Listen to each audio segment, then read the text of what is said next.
दिसतोय परक्याचा,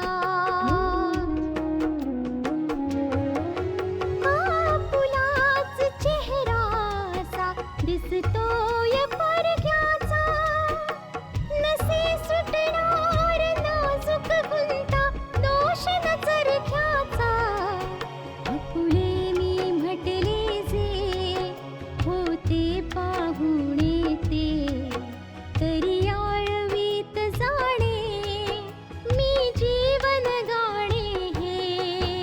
रेखा ही भाग्याची, रेखा ही भाग्याची, रेखा ही भाग्याची, रेखा ही भाग्याची. आतापर्यंत आपण पाहिलं, गायत्री फोनवर बोलल्यानंतर सर्वांना सांगते की पल्लवी बँगलोरवरून शिक्षण पूर्ण करून येते, जी गायत्रीची भाची आहे. पल्लवी सोहनलालच्या घरी येते. ती आधी आशाची बेस्ट फ्रेंड होती. ती सुद्धा LLB करून आलेली आहे आणि LLB सुद्धा तिने आशापासून प्रेरणा घेऊन केलंय. ती आशाला भेटायला जाते. पोलिसांचा तपास सुरू आहे. इन्स्पेक्टर सोहनलालकडे चौकशी करायला येतो आणि दोघांमध्ये थोडासा वाद होतो. आता पुढे मोठी विचित्र गोष्ट आहे. अशी कुठलीच गोष्ट समोर येत नाहीये आणि भारद्वाजच्या घरामधून आशाने बाहेर पाऊल टाकताच तिच्यावर नजर ठेवण्याचा सिलसिला सुरू झाला. तुम्हाला काय म्हणायचं इन्स्पेक्टर? पुराव्याशिवाय तर मी काहीच नाही बोलत. बघा, तसं तुमच्या बोलण्यावरून आता संशय तुमच्यावरच बळावतोय आमचा.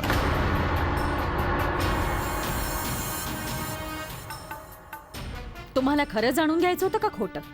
आणि जर खरं जाणून घ्यायचं होतं तर कमीत कमी आम्हाला त्यात अडकवण्याचा तर प्रयत्न नका करू.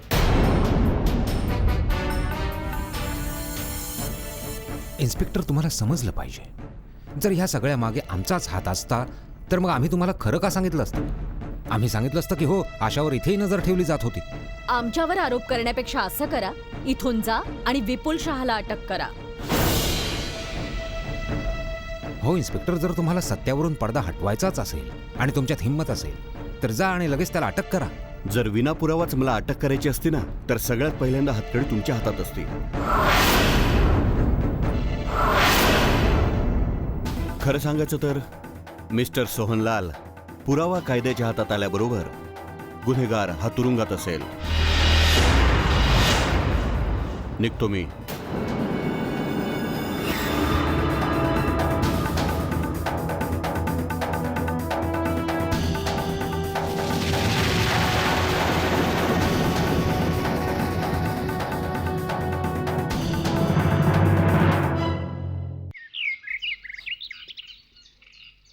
आशा, आशा,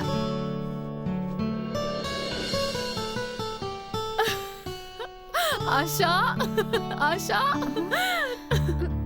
कशी आहेस तू? मला सांग, कशी आहेस तू? सोड मला. कोण आहेस तू? मी तुला नाही ओळखत.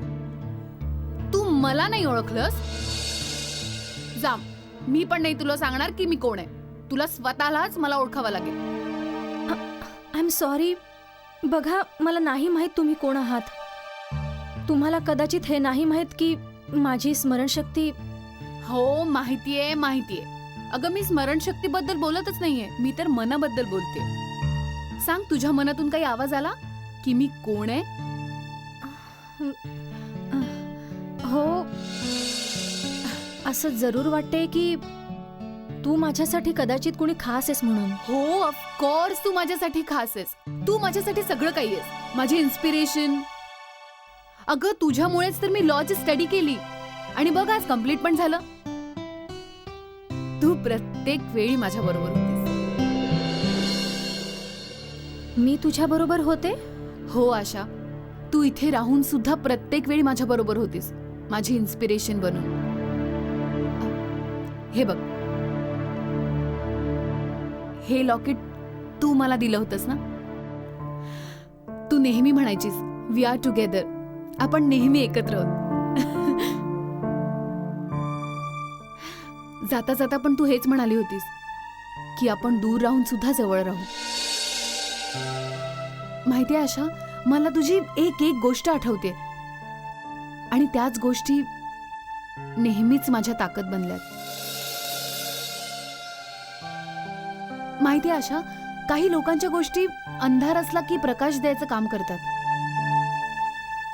खरंच पण मला हे माहित नव्हतं की जेव्हा मी इथे येईन तेव्हा तू मला ओळखायला नकार देशील. नानू म्हणतात मला नाती भावनांनी मनापासून जाणून घेतली पाहिजेत. हो, आणि ही गोष्ट मी चांगलीच समजून घेतलीये बघ. खरं तर मला सांगितले गेले की मी सुद्धा क्रिमिनल लॉयर आहे. तू सुद्धा LLB केलंयस. हो, तुला बघूनच तर मी लॉच्या स्टडीचा निर्णय घेतलेला. तू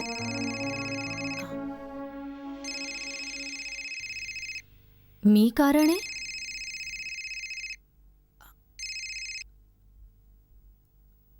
हे सोड, आणखी काय आठवतंय तुला? नाही, पण मला काहीच आठवत नाहीये. विचित्र गोष्ट आहे की तू LLB केलंयस आणि मला हेही माहित नाहीये की LLB असतं काय. नुसती दगडाची मूर्ती बनून राहिले मी, जिला काहीच आठवत नाहीये. ना आपला पास्ट, ना आपला प्रेझेंट. मला हे सुद्धा आठवत नाही की माझ्यावर हल्ला कोणी करवला, माझे मित्र कोण आहेत, कोण शत्रू आहेत. मला काहीच आठवत नाहीये. अरे, एवढा त्रास करून का घेतेस तू? पोलीस आहेत ना, ते सगळा शोध घेतील नीट. ओके? आणि बाकीच्या सगळ्या गोष्टींसाठी मी आहे ना, तुला सगळं काही आठवायला मदत करीन. समजलं? आणि हळूहळू तुला सगळं काही आठवेल. तुला आठवतंय आपण अगदी पहिल्यांदा कसे भेटलेलो? मी तुला सांगते.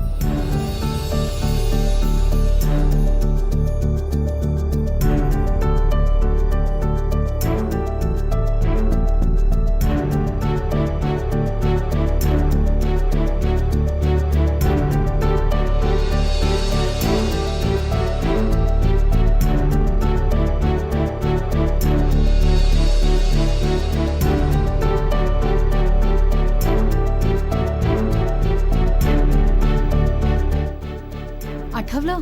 नाही.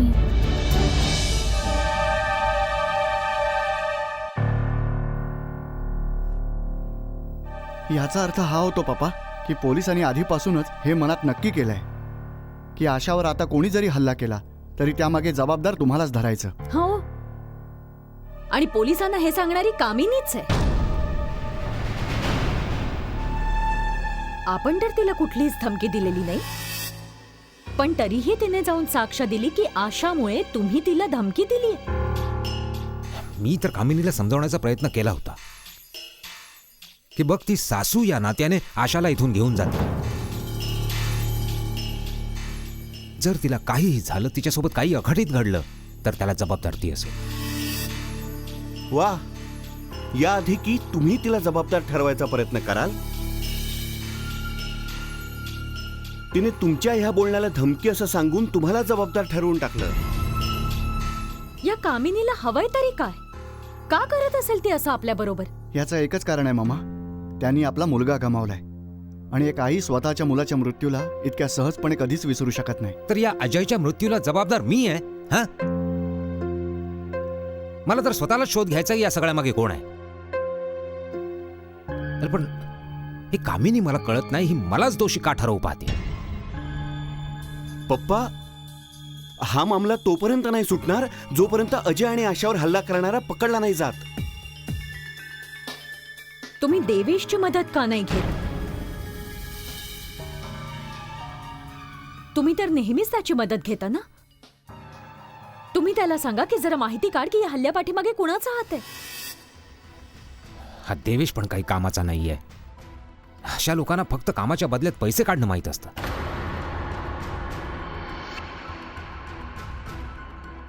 आतापर्यंत त्याने असं काय केलंय जो आता करेल? यासाठी सोडलं मी त्याला. आता तर बस पोलिसांनाच या मामल्याच्या मुळापर्यंत पोहोचावं लागेल. पोलीस कसे पोहोचणार पप्पा, जेव्हा ते ह्या सगळ्या मागे तुम्हाला गुन्हेगार मानतायत?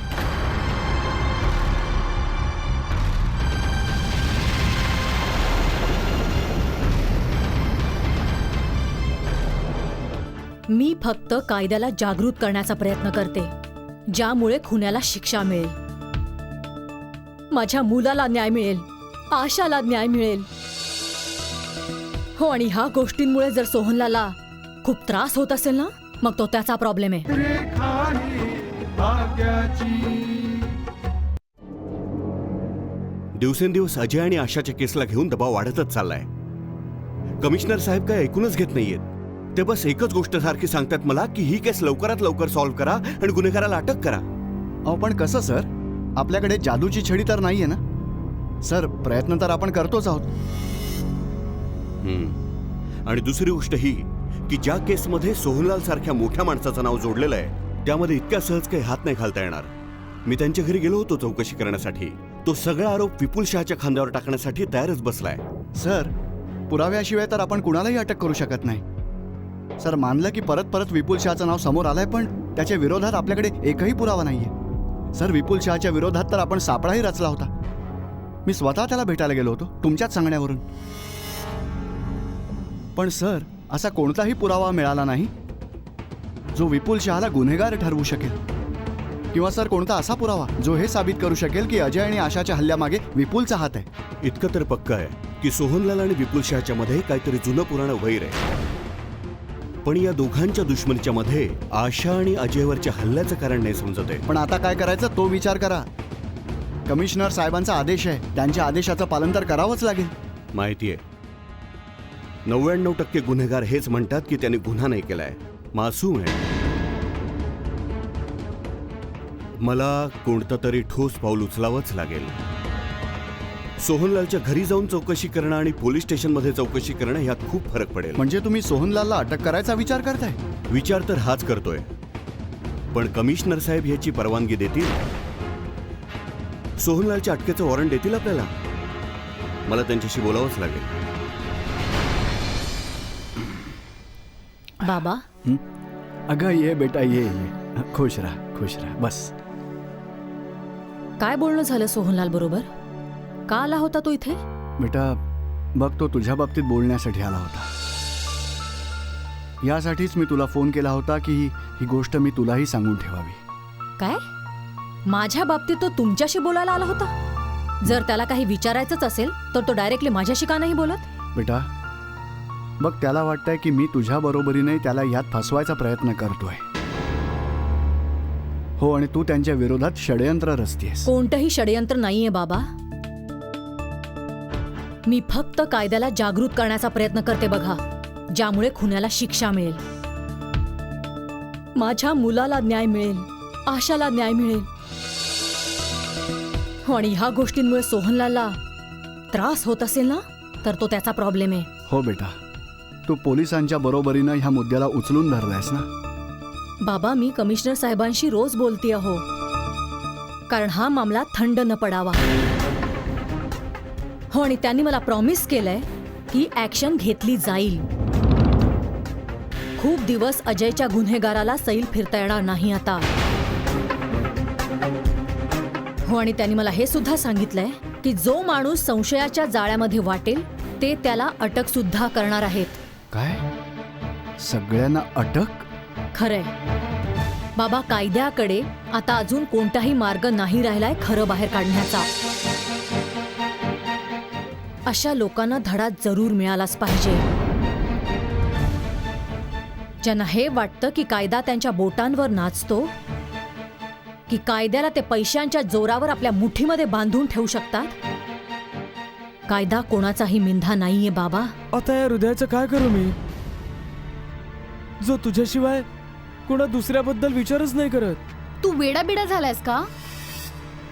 तुला चांगलंच माहितीये की माझ्या मनात तुझ्यासाठी कोणतीही जागा नाहीये. रेखा ही भाग्याची. ज्यांना हे वाटतं की कायदा त्यांच्या बोटांवर नाचतो, की कायद्याला ते पैशांच्या जोरावर आपल्या मुठीमध्ये बांधून ठेवू शकतात, कायदा कोणाचाही मिंधा नाहीये बाबा. हे बघ बेटा, न्यायाच्या नावावर कोणावरही अन्याय होता कामा नये. तुम्ही त्रास नका करून घेऊ. पोलीस न्याय जरूर करतील. पोलिसांच्या स्वतःच्या पद्धती आहेत. नानू. अगं पल्लवी, तू पल्लवी आहेस? हो आंटी. बस बस, खुश राहा. बस ना बस. मला तर ह्या सिच्युएशन बद्दल माहितीच नव्हतं. मी तर अभ्यास करत होते. इथे आले तेव्हा सगळं काही समजलं. म्हणून मग आशाला भेटायला आले. छान झालं तू आलीस. जेव्हा पण तू येतेस ना, आशा पण खूप खुश होते. आता तर तू इथेच आहेस ना?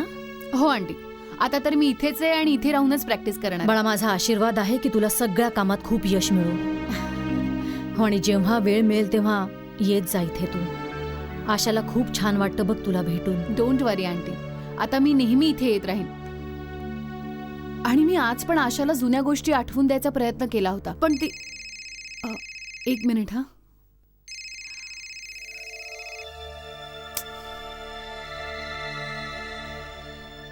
काय झालं पल्लवी?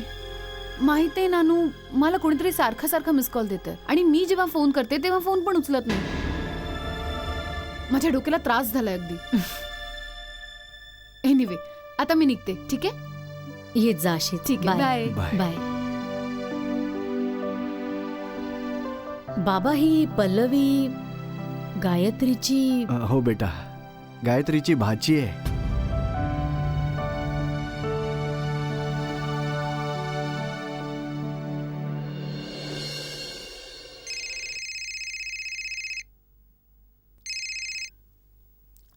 Hello hi Pallavi. कुंदन, तू? हो पल्लवी, मी. तुला काय वाटलं पल्लवी, की तू बँगलोर सोडशील आणि मी तुला विसरून जाईन? नाही पल्लवी, मी तुला कसं विसरू शकतो? तुला माझा नंबर कसा मिळाला? पल्लवी, शोधल्यावर तर परमेश्वर सुद्धा सापडतो आणि मी तुला माझा परमेश्वरच मानलंय. तुला मी माझ्या हृदयात ठेवलंय पल्लवी. मी तुला माझ्या डोळ्यांपासून दूर कसं होऊ देऊ? हा, फालतू बडबड बंद कर कुंदन. तुला चांगलंच माहितीये की मी तुझा तिरस्कार करते, समजलं? आणि पुन्हा मला फोन बिलकुल करू नकोस.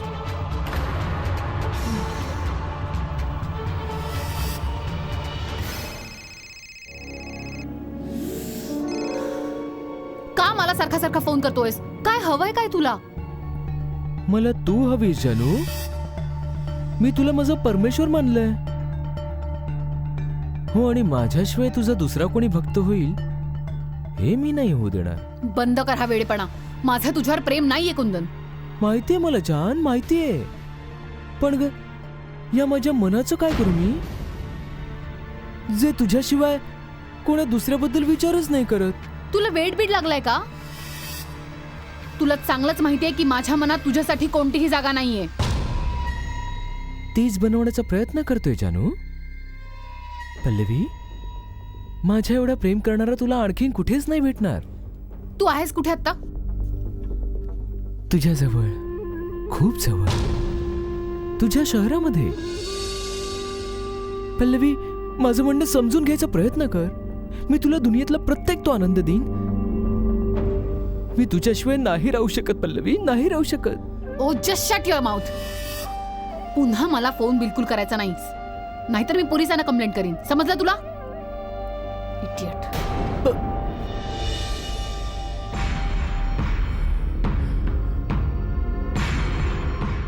पल्लवी, मी तुला कसा विश्वास देऊ की मी तुझ्यावर खूप प्रेम करतो. I love you Pallavi. आता कसली चौकशी? माफ करा, मी तुमची चौकशी करण्यासाठी नाही, तुम्हाला अटक करण्यासाठी आलोय. काय? रेखा ही भाग्याची. मामा, पल्लवी परत नाही आली अजून. येईल ती बाळा. पहिल्यांदाच आशाबद्दल ऐकलं तिने, मग स्वतःला थांबवू नाही शकली. मग मी सुद्धा नाही थांबवलं तिला. अगं पण थांबवावं तर लागेलच ना मम्मी. आता तर आशाशी प्रत्येक नातं तोडावं लागेल. तू बरोबर बोलतोयस बाळा. सगळ्यात मोठे शत्रू तर तेच आहेत आपले. इन्स्पेक्टर धमकी देतात यांना अटक करण्याची. कुणामुळे? आशामुळेच ना. नाही मम्मा, आशा तर काही बोलूच शकत नाहीये.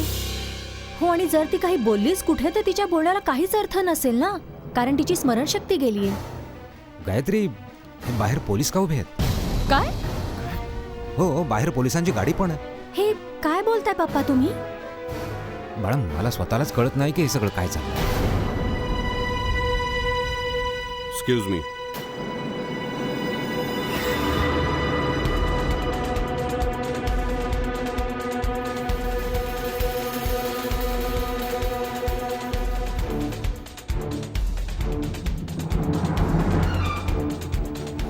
इन्स्पेक्टर, तुम्ही इथे? आता कसली चौकशी? माफ करा, मी तुमची चौकशी करण्यासाठी नाही, तुम्हाला अटक करण्यासाठी आलोय. काय?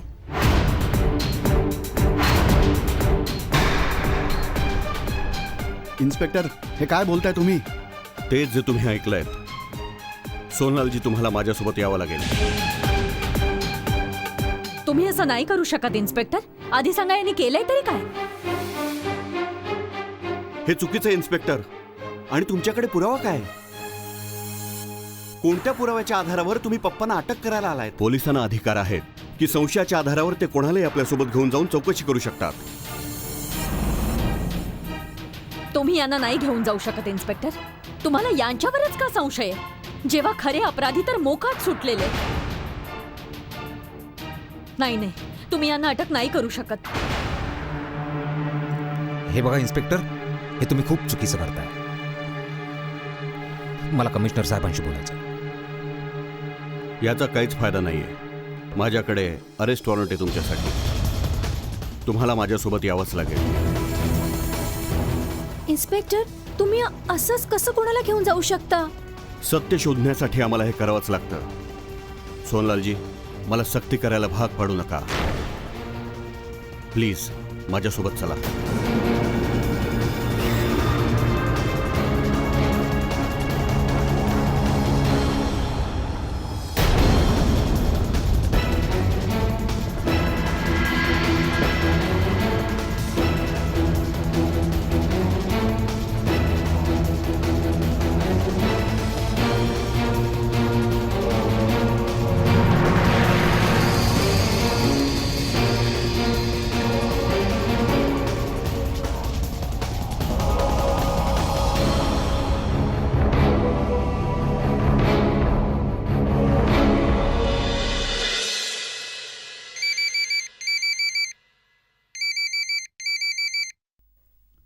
हॅलो. किरीट भाई, मी गायत्री बोलते. हो, बोला. काय झालं? तुम्ही इतक्या घाबरलेल्या का वाटतंय? तुम्ही जरा इथे लवकर या. पण झालाय काय? पोलीस धर्मेशच्या बाबांना पकडून घेऊन गेली. काय काय सांगताय काय? हो किरीट भाई, तो इन्स्पेक्टर यांना अरेस्ट करून घेऊन गेलाय. मुलगी असण्याबरोबरच ती तुमची शत्रू पण होती. तुमच्या विरोधात केस करणार होती ती. मग म्हणून मी तिच्यावर गोळ्या चालवेन? चालवीन काय नाही, चालवल्या आहेत, जेणेकरून तुम्ही आशाला केस करण्यापासून थांबू शकाल. अशा वेळी तर नात्यांना अजूनच सांभाळणं गरजेचं होऊन जातं. कोणत्या नात्याला सांभाळण्याबद्दल बोलतेस तू पल्लवी? जेव्हा कोणतं नातंच उरलेलं नाहीये. आजच्या नंतर त्या मुलीचं नाव मला ऐकायला येता कामा नये.